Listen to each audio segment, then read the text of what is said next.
Olá! Olá, bem-vindo ao Viver Sustentável. O meio ambiente está em estado de alerta. Excesso de resíduos sólidos descartados indevidamente, escassez de água, mudanças climáticas. São situações que estão entrando no limite. Veja no programa de hoje. Conheça como funciona a reciclagem de óleo de cozinha. Descubra quais são as últimas tecnologias da bioarquitetura. E na entrevista especial de hoje, você vai saber por que choveu tanto no Rio de Janeiro. Será que as mudanças climáticas são responsáveis pela tragédia? Onde você costuma jogar o óleo que sobra das frituras aí na sua casa? Esse produto pode sim prejudicar o meio ambiente, mas a reciclagem do óleo usado vem como uma solução. Sabe o óleo de cozinha, aquele que usamos nas frituras? Pois bem, todo mundo sabe que se consumido em excesso, ele faz mal à saúde. Mas o que pouca gente sabe é que ele também é prejudicial ao meio ambiente. O óleo de cozinha é usado em quase 100% das casas brasileiras. Pode ser para fazer o arroz, o feijão, na salada. Mas o que você faz com seu óleo usado? Se esse óleo for jogado na pia, ele pode trazer graves problemas tanto para o encanamento da sua casa quanto ao meio ambiente. Olha, o óleo vegetal usado, né, o óleo de cozinha, ele tem uma série aí de problemas na natureza. Começa pela nossa residência, né? O óleo, quando ele é descartado numa pia, num vaso sanitário, ele vai chegar no nosso encanamento, vai passar por ele. O que acontece? O óleo de cozinha, ele, até por ser utilizado bastante em produtos de limpeza, ele tem essa característica de grudar na sujeira, né? Porque é isso que, por exemplo, que um sabão faz, né? Ele gruda na sujeira para que a água venha e limpe. Então ele vai grudar na sujeira do encanamento. Só que como ele ainda é só óleo, ele não é um produto de limpeza, a água não tira, né? Fica grudando, grudando, vai fazer uma crosta. Então em breve aquele encanamento da sua residência vai entupir, se você ficar jogando óleo de cozinha. Esse mesmo processo do encanamento da residência acontece na rede de esgoto, né? E a rede de esgoto tem grandes problemas em relação ao óleo vegetal usado, porque vai fazendo uma crosta e depois, quando precisa da água ter uma vazão maior, o que acontece? Tem enchentes. Quem acaba diminuindo um pouquinho essa crosta não é uma coisa benéfica, é uma coisa maléfica, que são os vetores. Então você tem lá os ratos, as baratas se alimentando, né, desse óleo vegetal usado, e aí acaba que também cria um problema, que é a proliferação de vetores. Além disso, quando chega, né, esse óleo vegetal usado no rio, né, que é o destino, infelizmente, da rede de esgoto das grandes cidades, a gente também tem um problema grande, porque o óleo não se mistura à água. Aí o que acontece? O óleo fica na superfície, mata tudo que tem vivo dentro da água, né, para falar de uma forma simples. Além disso, vai também permeabilizar as margens, né? Então aquela margem que estava preparada para absorver a água quando tinha uma chuva, acaba que vira um paredão, quase que um concreto, e a água vem toda para cima. Então esse, para falar de alguns, são os principais problemas do óleo vegetal usado, por isso que a gente não deve jogar ele por pia, né, nem pelo vaso sanitário, e nem mesmo na terra, como eu já disse, permeabiliza o solo, o que não é bom. O que não faz sentido é jogar pelo ralo um produto que possui valor comercial. O nosso programa foi até uma padaria na região de Santo André, em São Paulo, para ver o que ela faz com todo o óleo produzido. Tanto salgados quanto doces são feitos por meio de frituras. É assim, todo óleo retirado da fritadeira, com prazo de validade, a gente coloca num galão, aí vem uma pessoa da reciclagem retirar o óleo. Mensalmente, a padaria gera cerca de 250 litros de resíduos de óleo, que não podem mais ser usados nas frituras dos alimentos. Imagina se todo esse material fosse jogado pelo ralo da pia. Pois é. Pensando nisso, eles fizeram uma parceria com um centro de reciclagem de óleo que deu certo. Porque além de assim, fazer bem para a natureza, né, é uma coisa que você está reutilizando para outras coisas. Então, acho que se tudo pudesse ser reciclável, acho que seria bem melhor, acho que não estaria as condições de que está nossa natureza, né? O pessoal da reciclagem de óleo que a Regina está falando é da ONG Triângulo, que atua desde 2002 nessa área. Preocupados com os problemas ambientais causados pelo descarte incorreto do óleo e pelo desperdício de um material nobre, Eles fazem o recolhimento do produto em empresas e ecopontos de diversas áreas do estado de São Paulo para a produção de sabão. Vamos então entender como funciona a produção de sabão através do óleo de cozinha usado. Quando ele chega na usina, o óleo é pesado e depois passa por várias filtrações e processos de decantação. Tudo isso para ele ficar limpinho, sem resíduos de frituras.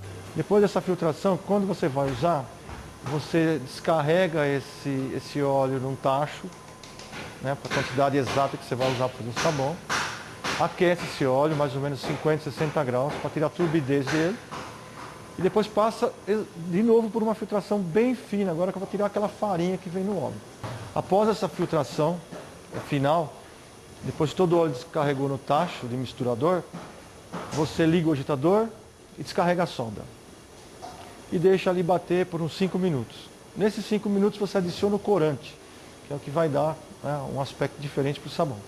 Depois de 5 minutos você adiciona um talco, esse talco vai dar volume no produto final, e depois a essência. Mais ou menos uns 10 minutos, o sabão está pronto, você descarrega em caixas e aguarda em torno de 24 horas para a secagem dele. Após essa secagem você passa por uma máquina, onde ele vai cortar esses blocos das caixas em 20 barras. Depois essas 20 barras são frisadas e depois são cortadas em tamanho de 200 gramas cada um. O sabão é embalado e distribuído no mercado. Por mês, a ONG recebe cerca de 15 toneladas de óleo de cozinha usado. 10 toneladas são vendidas a outras recicladoras e as 5 toneladas que restam são transformadas em sabão. Em média, 600 quilos de sabão por semana são produzidos e vendidos pela ONG. O sabão possui um certificado que garante que o material é biodegradável. Portanto, o óleo, que iria poluir rios, lagos e entupir encanamentos e a rede de esgotos, agora é transformado num produto amigo da natureza.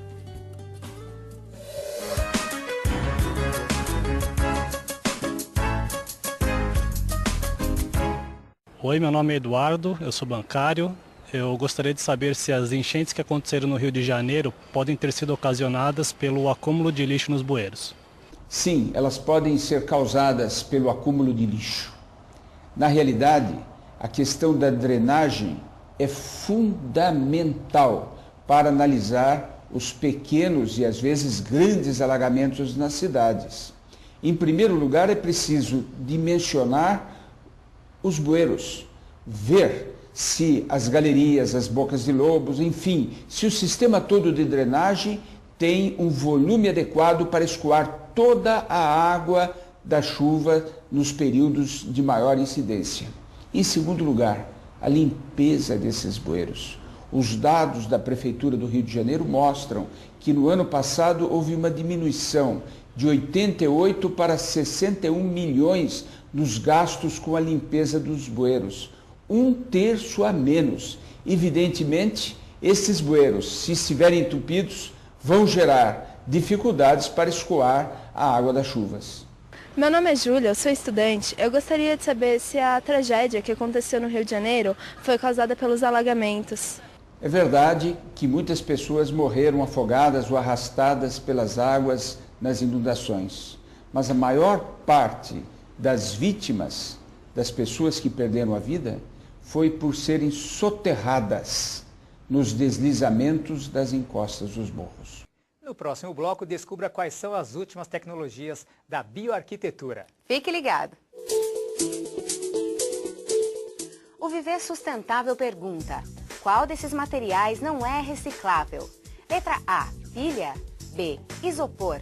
C, jornal. Ou letra D, embalagem longa-vida? A resposta você confere no próximo bloco.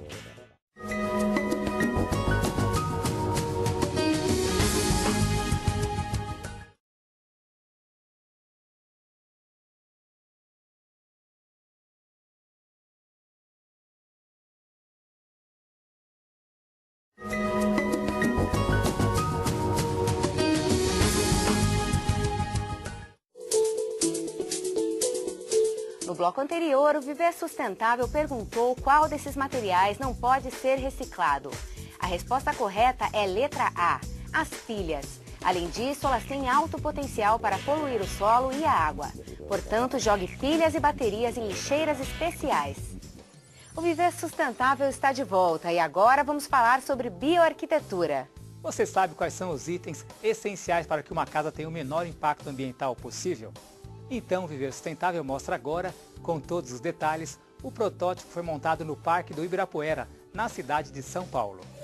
Uma casa capaz de ser energeticamente autossuficiente usando somente o sol. Isso já é possível. A Câmara Brasil-Alemanha expõe no Parque Ibirapuera, em São Paulo, a casa Ecoeficiente. A tecnologia empregada na obra garante que toda a energia elétrica e térmica da casa seja aproveitada do sol, uma fonte renovável. A infraestrutura e a experiência alemã utilizadas no protótipo apresentam soluções bastante inovadoras. As janelas possuem placas fotovoltaicas para a geração de energia elétrica. A mesma tecnologia foi empregada em paredes externas da casa.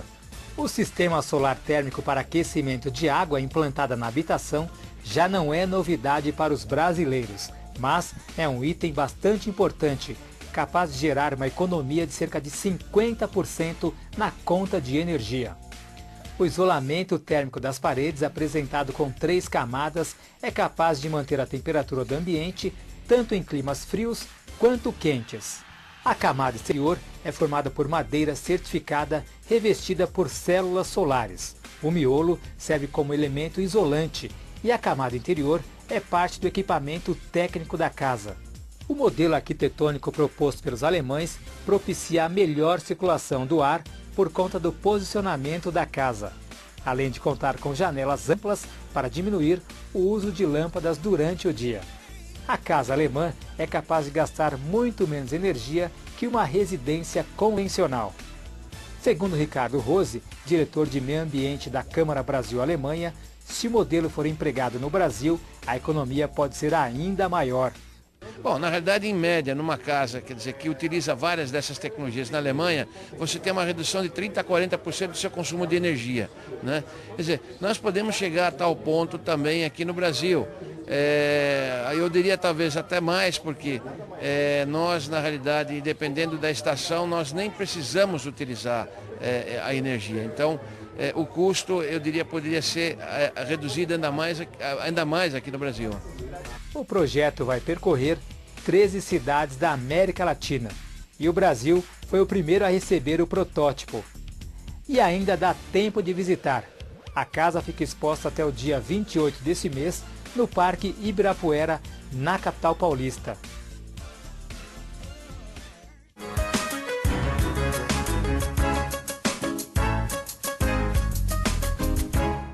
Meu nome é Rafael, eu sou designer e eu queria saber por que ocorrem os deslizamentos de terra, como na tragédia que aconteceu no Rio de Janeiro.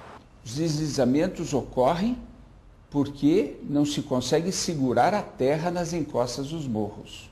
Para segurar a terra é preciso haver vegetação. É a raiz, são as raízes das plantas, das árvores que seguram o solo. Ocorre que a formação dos morros no Rio de Janeiro é em grande parte de rochas, é uma formação rochosa, de basalto e arenito. Ou seja, as rochas ficam quase à flor do solo, à flor da terra, sem nenhum solo, sem nenhuma vegetação. Além disso, a ocupação irregular, a ocupação de mais de 3 milhões de metros quadrados nos últimos 10 anos, contribuiu para impermeabilizar o solo e facilitar esses deslizamentos. Meu nome é Fernando, trabalho de motorista. Gostaria de saber se a tragédia do Morro do Bumba poderia ter sido evitada? Evidentemente. O Morro Bumba foi um lixão nos anos 70, abandonado nos anos 80. Que é um lixão? Um lixão muito pior do que um aterro sanitário que tem todas as medidas tomadas para proteger o solo do lixo ali colocado. O lixão não. O lixo é colocado, é jogado num local, esse material orgânico fica em permanente decomposição, não chega a constituir um solo. É um material instável.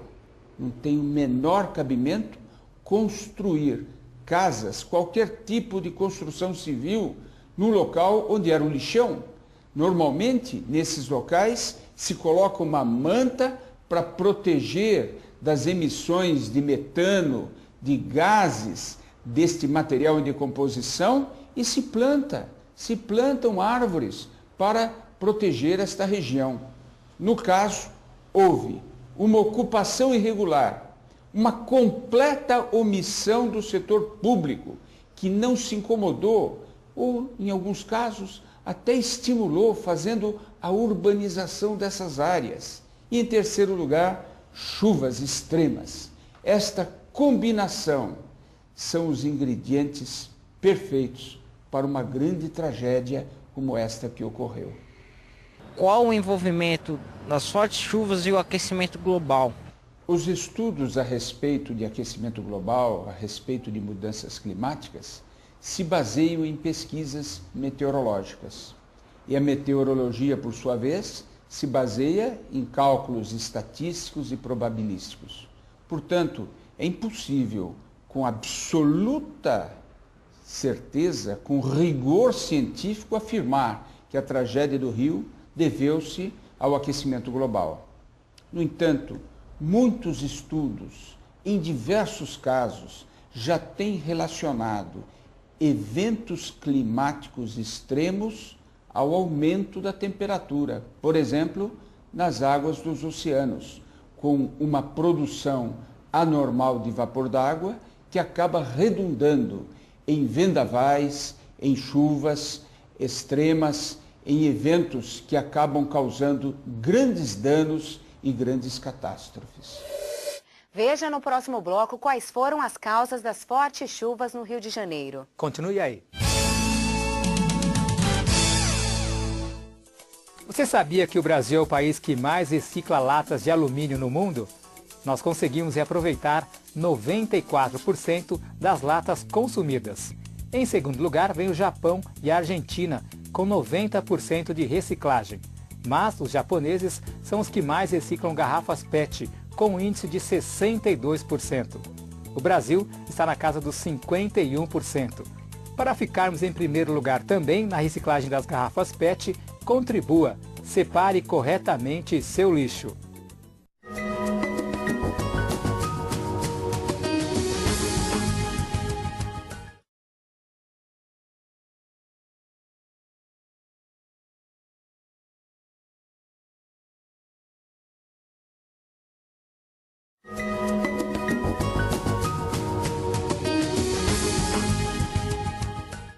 Olho vivo, consumidor. As enchentes ocorridas em diversas partes do Brasil, como em Santa Catarina e no Rio de Janeiro, contabilizam centenas de mortes, além de deixar milhares de desabrigados ou desalojados. A culpa também é das pessoas que jogam lixo na rua ou nos terrenos baldios. Jogar lixo nas ruas faz os bueiros ficarem entupidos e, consequentemente, diminuem a vazão de água. Seja consciente, não jogue lixo no chão. Você e outras pessoas podem pagar caro por isso. O Viver Sustentável está de volta. As fortes chuvas no Rio de Janeiro provocaram a morte de centenas de pessoas e deixaram milhares desabrigadas. É uma situação que assusta. Será que o regime de chuvas e seca no Brasil tem mudado nos últimos anos? Veja na entrevista especial de hoje.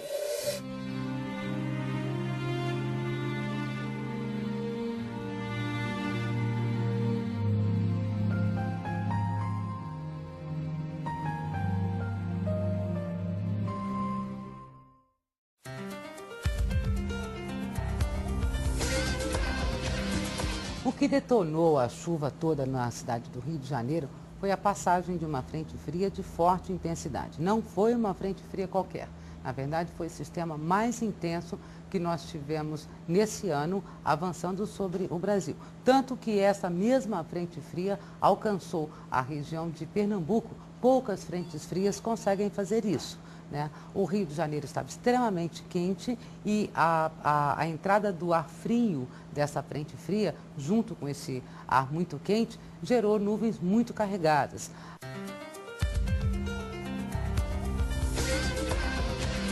A geografia da cidade do Rio de Janeiro assim, facilitou a formação e a manutenção de toda aquela nebulosidade, provocando a chuva constante. O Rio de Janeiro, como qualquer grande metrópole, tem problemas de urbanização, né, muito sérios. E uma chuva excessiva como essa, poucas cidades, eu diria, no mundo, né, conseguiriam passar ilesas a uma quantidade de chuva tão grande como essa. É uma situação bastante interessante. Veja, se tivesse chovido aquela quantidade de chuva que caiu no Rio de Janeiro, numa plantação de soja, no meio do Mato Grosso, por exemplo, você teria estragos nessa plantação. Mas você não teria o prejuízo e nem as mortes que você teve numa cidade como o Rio de Janeiro, num grande centro urbano. Tem um outro aspecto que foi pouco lembrado, mas merece crédito porque foi importante para o volume dessa tragédia que aconteceu no Rio de Janeiro. Na primeira quinzena de março, choveu pouco no Rio de Janeiro, mas na segunda quinzena, a cidade do Rio de Janeiro teve várias pancadas de chuva de forte intensidade. Então, já tinha um volume de chuva, de água relativamente grande acumulado nos morros da cidade do Rio de Janeiro. E aí, essa chuva tão intensa em poucas horas aumentou ainda mais o problema. Ou seja, o que você viu lá foi um desmoronamento completo pelo excesso de chuva, né? O solo não aguentou. Agora, se você lembra que os morros da cidade do Rio de Janeiro estão quase todos ocupados, né, pelas favelas, por moradias. E aí é um outro problema, né, um problema social que a gente não vai discutir.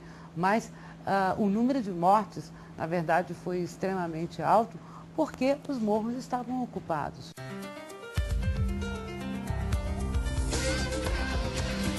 Nós conseguimos visualizar uma situação de risco de chuva forte na cidade do Rio de Janeiro.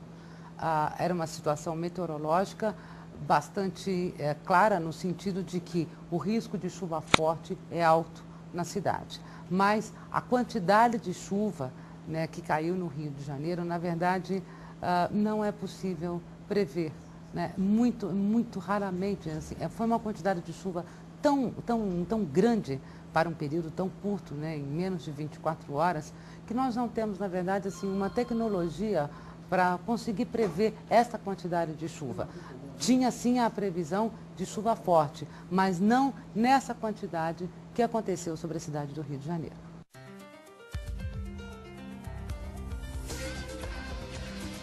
Não há dados passados, né, para que você realmente comprove que isso foi um efeito de aquecimento global. Existe, sim, essa previsão de que esses eventos extremos poderão ficar mais frequentes, né? Então, assim, é preciso realmente separar aquilo que você consegue efetivamente provar. Está havendo um aquecimento, então isso está comprovado, esse fato está assim, tipicamente associado com aquecimento global.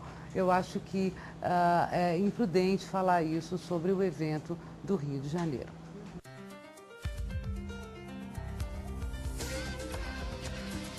Quando acontecem eventos tão excepcionais quanto esse,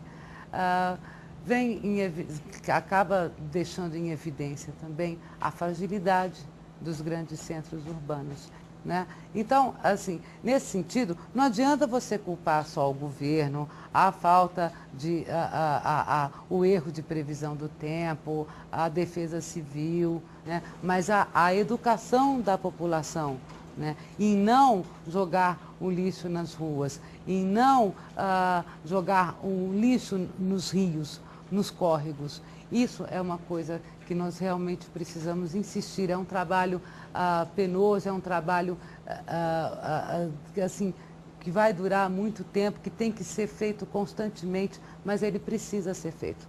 Agora, isso é ação conjunta, né, de comunidade junto com o governo. Não adianta você cobrar só de um lado, não adianta cobrar só de outro, né? Isso é educação e isso tem que ser uma parceria mesmo da população junto com o governo. educação ambiental mesmo, porque você está imerso nesse ambiente, se você não cuidar dele, ele vai acabar dando troco.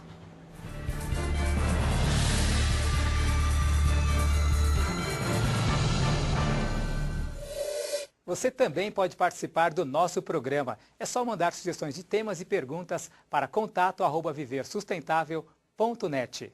E se você quiser saber mais informações sobre sustentabilidade, acesse viversustentável.net. Lá você encontra muito conteúdo sobre o tema. O Viver Sustentável fica por aqui. E lembre-se, para mudar o mundo, precisamos fazer a nossa parte. E a sustentabilidade é o caminho. Até o próximo programa. Até lá!